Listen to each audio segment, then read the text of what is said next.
Cavalcade of America, presented by DuPont.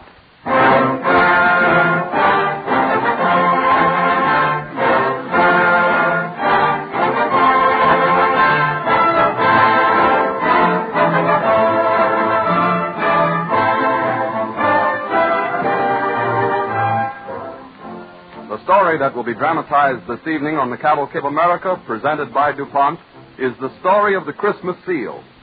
In our audience here at our radio theater is the woman who started the Christmas seal on its way in America 30 years ago, Miss Emily Bissell. We're happy to have her with us, and we would like to have you meet her at the end of our program. As our story is told this evening, we believe you will not only gain a better understanding of the work made possible by Christmas seals, but will make doubly sure that every Christmas card or letter or package you send carries at least one of these stamps.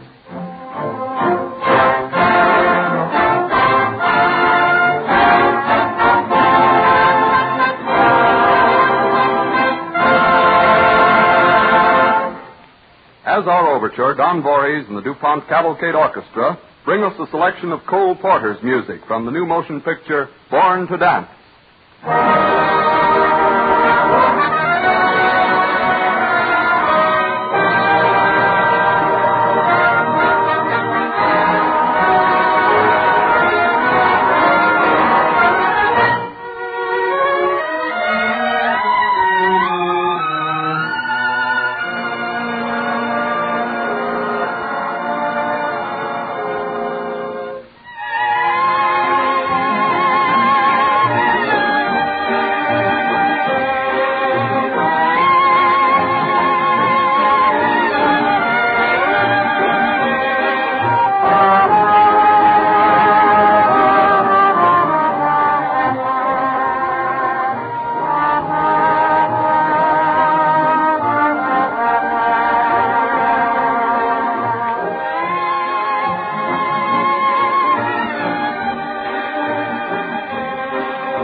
This evening, the Cavalcade of America brings you the story of a devoted Red Cross worker, her idea for Christmas seals, and the growth of a magnificent campaign for the better health of this country.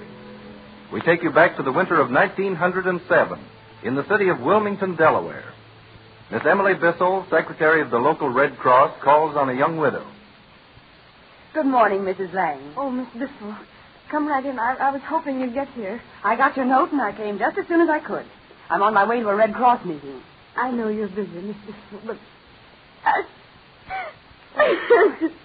Well, what is it, Mrs. Lang? Not bad news about Carrie. No, it isn't that. The baby's fine.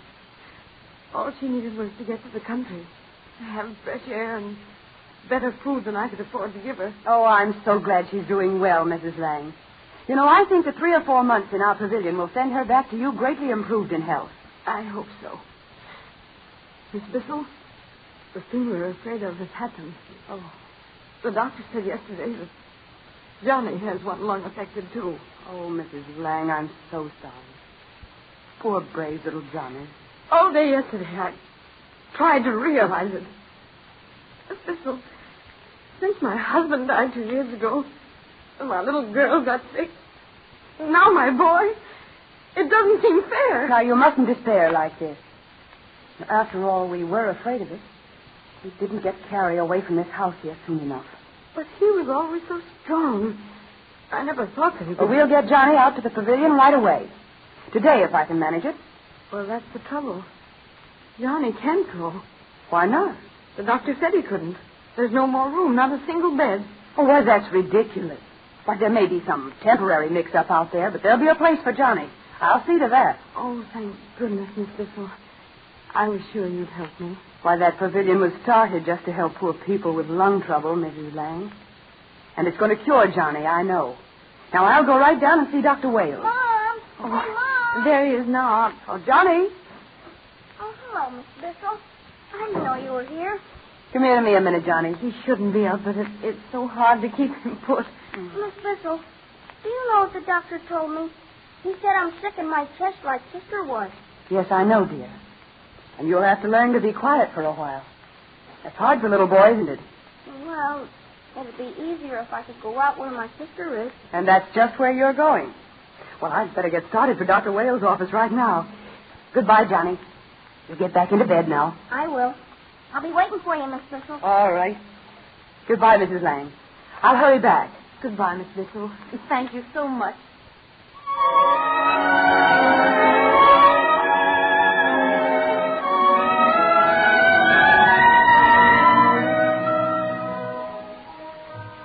Determined to see that Johnny is not denied the opportunity of entering the pavilion, young Miss Bissell hurries to Dr. Wales' office. Good morning, Emily. Good morning, Joe. Well, I see by your face that you've heard the bad news. Well, what is it? What's the matter, Joe? Oh, the pavilion is closing in 2 months. Closing? But it can't. What's happened? No, there's no use blaming me, Emily, nor any of the 3 doctors working with me. Oh, well, I'm not blaming you, Joe. But, well, there must be something you could do. I barely support my own family. Like more of my time than I can afford to charity. I can't follow that with all the money I have. No, of course not. But, oh, you've worked so hard to start the pavilion. It was such a generous thing to do. You taught this city how to care for its sick. Now, if it's simply for the lack of a few $100s... Oh, the lack goes deeper than that. When money is missing for a charity like this, it's only because the public lacks knowledge of the need. So many people consider tuberculosis hereditary and incurable and think nothing can be done about it anyway. So the worst pestilence in the world goes on unchecked. Pestilence? Yes, it is a pestilence, Joe. I never thought of it just that way. I should have, though, because the Red Cross was organized to help in war, pestilence, and famine. Maybe they can do something. Well, you're the secretary of the Delaware Red Cross. It's up to you to start something. But, Joe, you mean you want me to go out and find money for you? To manage everything? Yes. I've selected you to get this money, and I feel sure I'm right. It's only possible to stamp out a disease when people in general, not just doctors alone, join a health crusade to destroy it. Well, I wish there was some way to end tuberculosis completely. Well, since tuberculosis is preventable, there are ways. Teach people how to safeguard their health. That's a matter of public education, Emily. So perhaps when you finished a local campaign, you could start a national one. You're outlining a rather large program for me, Joe. And all this talk of prevention is too late to help people like little Johnny Lang. Yes. The thing we have to worry about right now is our local problem. How to care for Johnny Lang and the others. So it's still up to you, Emily. I can't think how to start going about getting money. Well, you must have some ideas. Oh, dozens, but none any good. I've thought of fancy dress parties, or a raffle, or a tag day. But the trouble is that people are so busy getting ready for Christmas that they haven't time to think of anything else. They're all buying presents and getting off their letters and their cards. And... Now, there's an idea. You thought of something? Did you happen to see an article in the Outlook recently by Jacob Reese of New York? No, I don't think I did. Well, it told about a plan used in Denmark for raising funds for charity. They issued government stamps, rather like postage stamps. And people buy them and put them on letters to help a children's sanatorium. You see, it supports the sanatorium's needs, and it spreads the message. Stamps. Well, might be something in it. Of course, the government doesn't run charities here. And besides, we need education more than money in this. Now, let me think. Let me put things together. Pestilence, the Red Cross, education, Christmas. Joe, I'm getting an idea. A big one. Well, you decide about it, Emily. You're a sensible, energetic young woman. Any town that hasn't got a few women like you in it might as well go back to grass. Oh, yes, but you ought to help me decide what... Excuse me, Dr. Wales. Sam's been waiting 10 minutes to drive you over to that tonsillitis test. Oh, all right, Ruth. Emily, I have to rush off.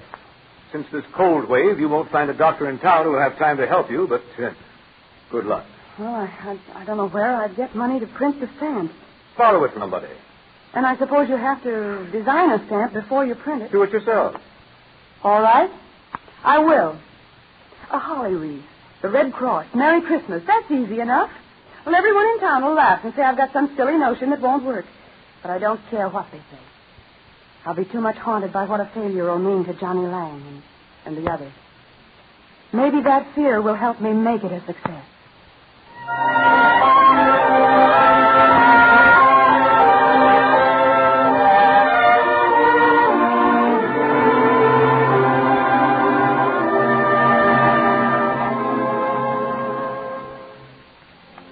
With the financial backing of two kindly friends, which amounted to only $40 and was never called on, Miss Emily Bissell designed a stamp and found a printer who would wait for his money.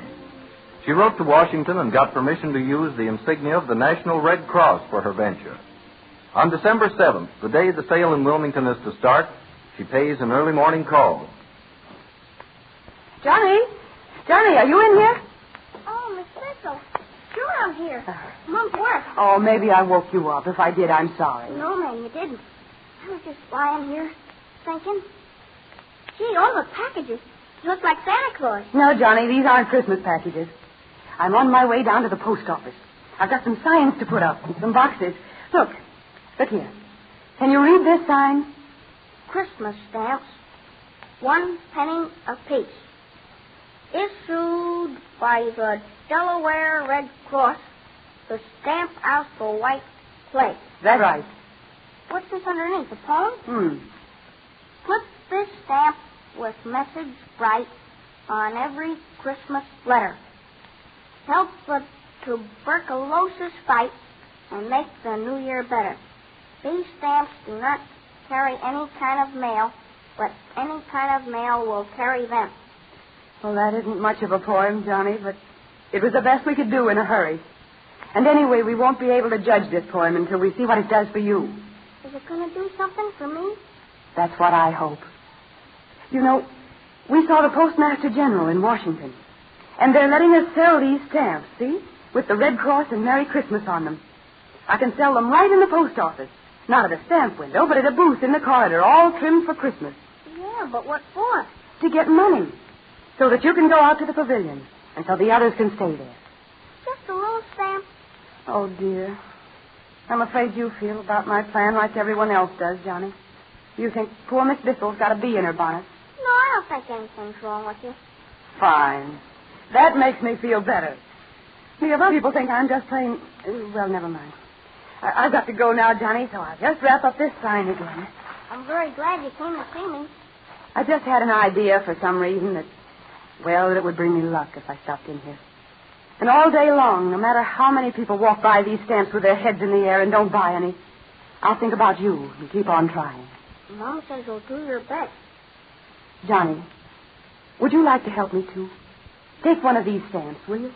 Sure. Should I tear it off? That's right. Now, you keep it by you, Johnny. You might say a little prayer. It's pretty looking.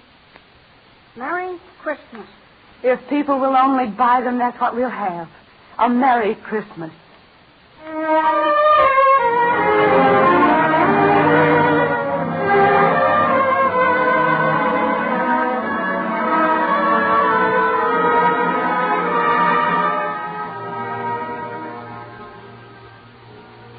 Emily Bissell quickly found that she was trying to sell stamps to a public unprepared to understand them. But the newspapers were her best helpers. All the Delaware papers played up the stamps. Soon after the sale starts, she goes to Philadelphia and talks there to the Sunday editor of a paper that has interested itself in health campaigns. I'm sorry I can't use your story on the stamps in our Sunday section, Miss Bissell. But this isn't exactly the season of the year that people want to be depressed. There's no connection between a terrible disease like tuberculosis and a great holiday like Christmas. Oh, but there is. There is a real connection. Well, when people are filled with goodwill, they want to pass it on. I'm certain I'm right about that. Well, even if you are, this stamp idea is a little unusual. You don't have to explain. You think it's silly. Well, perhaps it'll work. I don't want to criticize. It won't work, and we have plenty of newspaper space. One of my business friends loaned me 2 men to prepare news material.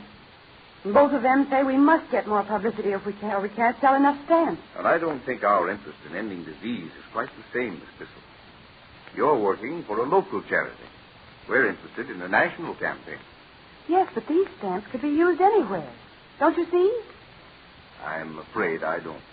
Well, then I haven't explained it clearly. I'm not discouraged, though. You see, we're selling stamps at home. But the stamp is bigger than that. Perhaps the lives of so many people, some of them little children, depend on this. The stamp is a symbol, the banner of a great battle against death. I wish I could do something. I'm sorry. Well, I know you're anxious to get back to your work. Thank you for seeing me anyway. Thank you for coming in. Goodbye. Good day. Can I do something for you, lady? Oh, that office door says Mr. Hodges. Isn't he the one who writes The Optimist? Sure. It's a good column, too. Yes, I always read it. I'm an optimist myself. I'd like to talk to Mr. Hodges. Oh, that's easy. Mr. Hodges likes to meet people who read his column. Hey, just a minute, please. Hey, Mr. Hodges. Hello, Danny. Lady out here in the hall to see you. Why keep her in the hall? Show her in. All right. Come right in, ma'am. Mr. Hodges ain't busy. Well, oh, dear, I suppose I may as well. How do you do, Mr. Hodges? Well, please come in, Miss. Danny didn't give me your name. I'm Emily Bissell of Wilmington, but I won't take up your time.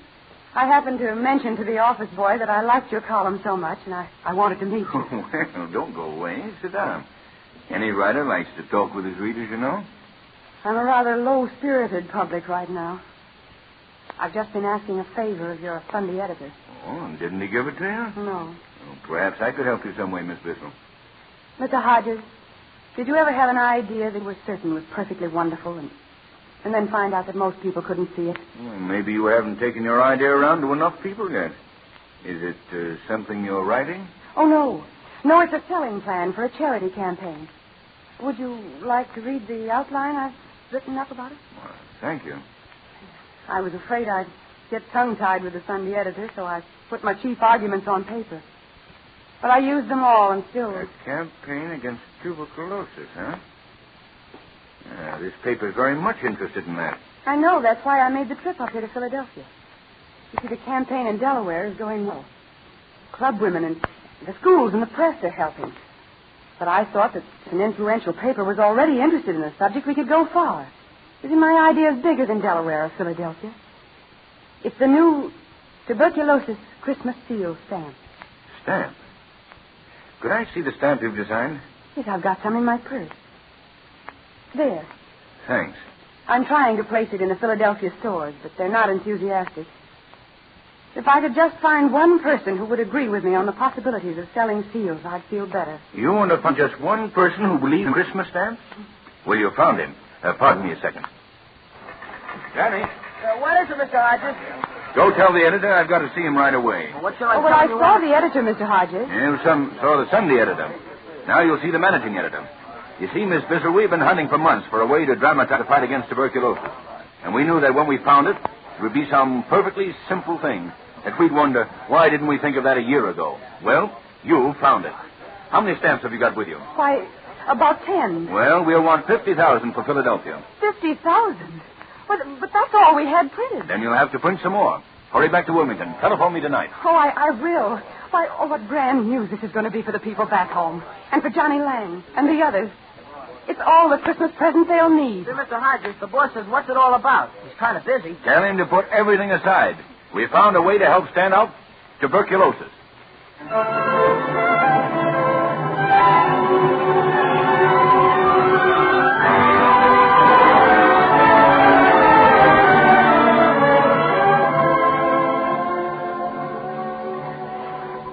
The faith of a handful of people launched the Christmas seals to end tuberculosis.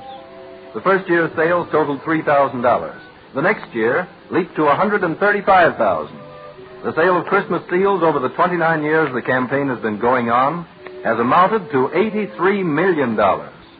And the educational results? Tuberculosis has dropped from the first cause of death in this country to the seventh. In every city, there are scores of men and women who have Christmas seals to thank for their present happiness. This year, on a street in Wilmington... Oh, just a minute, driver. I think I see someone I know going down the street. You better get in the cab right now, mister. I haven't much time to catch your train. Why, it is she. You wait here just a minute. Okay. Hey, ma'am. I beg your pardon. Aren't you Miss Bissell? Why, yes, I am. Perhaps I ought to know you, but... Oh, just look hard for a minute. Of course, I put on about 3 feet and over 100 pounds, but... Why, Johnny Lang. Oh, it must be 30 years since I've seen you. You don't look any more like little Johnny Lang. I should think not. I'm as fit as a fiddle. Say, meeting you is great luck. I'm only in Wilmington for a day. Came east on a business trip. Well, tell me, how did your family make out in California? We've been fine. Mother's pretty well along now, you know, and Carrie's teaching school up in Seattle. And me, I've got a wife and 3 kids. Just an old married man. Oh, John, I'm so glad to hear it. Remember the day you came in to see me on the way to your first Christmas seal sale? Oh, do I remember? I was never so thrilled in all my life. And you gave me the first seal for luck. And if you ask me, John, it was lucky. It was lucky for me, all right. Every time I see a Christmas seal sale, I remember that it's going to be lucky for some other fellow. Why, I'll bet you're on your way now to the nearest stand to ask how the sales are coming on. Well, as a matter of fact, John, I am. We hope for a good year. You know, John Lang, you ought to buy some seals. No, you can't catch me there. I got them in my pocket someplace. Oh, that's fine. Honestly, Miss Bissell, I don't know how to express the thanks I owe you personally and the other people who helped me. The people you're indebted to were the people who bought seals that first year, John. And we'll never know who they were. Well, to them and to you and to everyone who helped, thanks. Better hurry, sir. Better hurry. There's my taxi driver reminding me I have to catch a train if I want to spend Christmas with my family. Oh, well, you run on, John. Don't let me keep you. And give my love to your family. Thanks. And Merry Christmas. Merry Christmas, and good luck to your Christmas seals.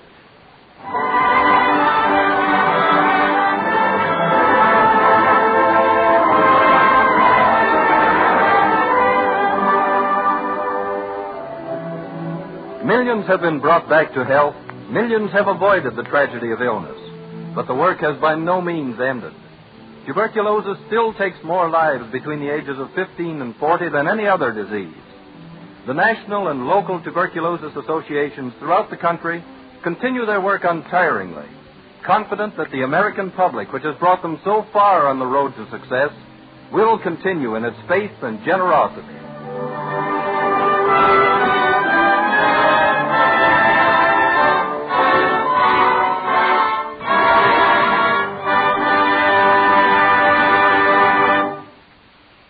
gives me great pleasure to introduce the lady that made all these things possible, the organizer of Christmas seals as an increasing force for combating tuberculosis in America, Miss Emily Bissell. I am delighted to be present this evening to hear the story of 30 years ago. I assure you that it is accurate. I have known many young Johnnies and Carries, once ill, who are now leading healthy, normal lives. Children of today are much less likely to be infected because of the educational work of the Christmas seal. It is the great symbol of prevention and cure. It is cutting down the death rate between the ages of 15 and 25. For this year, for the first time, no one under 19 has died of tuberculosis in Delaware. I want to thank personally every one of you who have helped us carry our campaign forward through this interesting dramatic sketch. Thank you, Miss Bissell.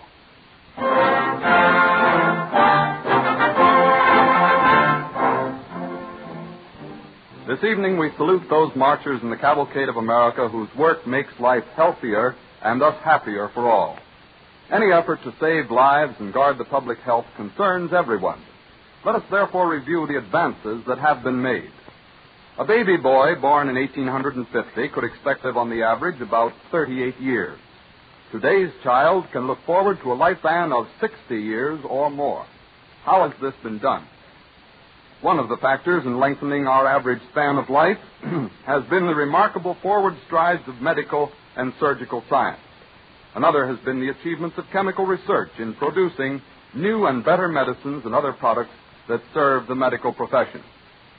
Doctors say that tuberculosis, for instance, can be cured in virtually every case if treated early. One reason the death rate from tuberculosis used to be so high was that doctors, with the methods of diagnosis then known, had difficulty in detecting its presence in time.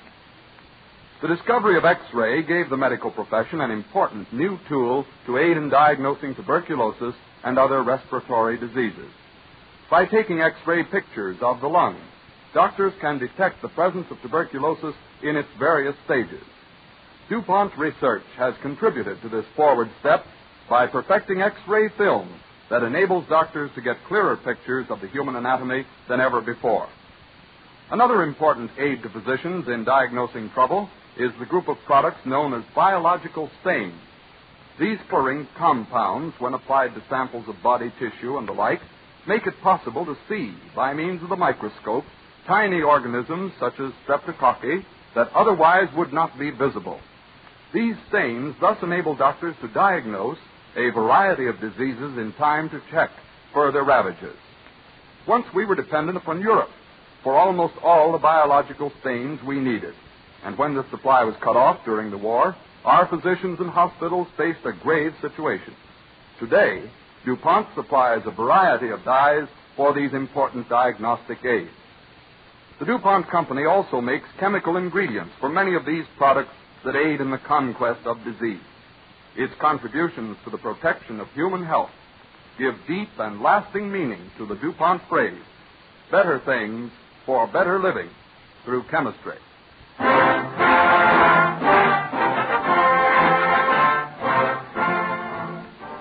The Man Who Had Two Careers, the interesting story of Samuel F.B. Morse, artist and inventor, will be the subject of our broadcast when next week at this same time, DuPont again presents the Cavalcade of America.